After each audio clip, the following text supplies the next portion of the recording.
Hello, eighth grade. So my name is Miss Sharkey, and I'm your art teacher for this marking period. During this marking period, we are going to focus on types of art through history and styles of art. And the first one we are going to look at is realism. So I'm going to play a video in the background, which is of an artist named Daria Kali, who is painting a realistic portrait. So realism's definition was paintings that look as realistic as possible. And artists tend to focus on during that time just regular people, places, and things. The style that was popular before that was called Romanticism. And Romanticism was like angels and like the skies and clouds and things that looked like a little dramatic. It was really dramatic scenes, sometimes of war. And realism just wanted to focus on real things. So it's people sitting in their house, or someone eating fruit, a girl eating a book, people outside swinging on a swing, or somebody doing yard work. Really basic everyday things. And they painted them to look as real as possible. Later in the marking period, we're going to learn about different other types of styles where artists kind of developed their signature brush strokes so that you could tell what artist was painting. But during the realism period, everybody's art looked the same because it looked as real as possible. So as you can see this painting going on while I'm talking, it looks like a photograph.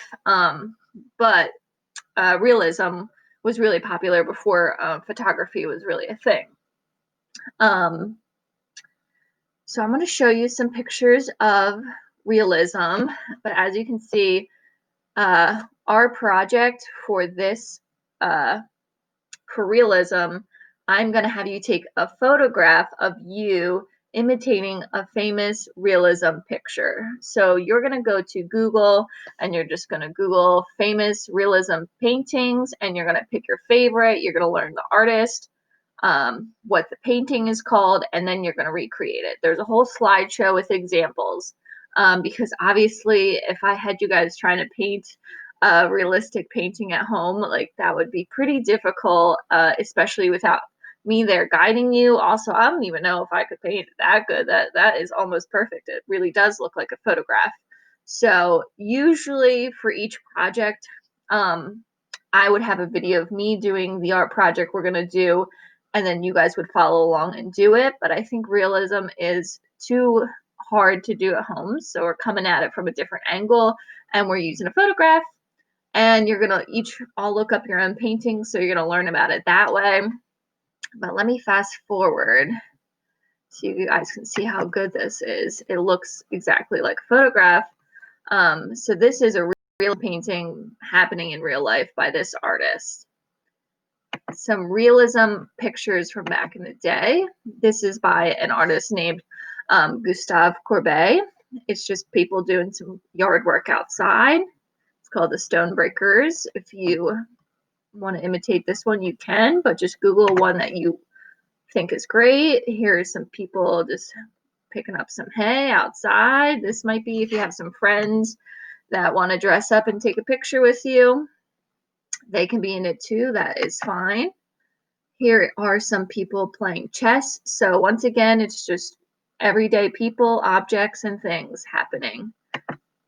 This is a girl reading a book. This one is a little more stylistic. Some of them are more clear than others. Like this one looks really like a photograph to me. She's just picking apples. So a lot of times, since it's back in the day, it's people doing things that are in from back in the day too.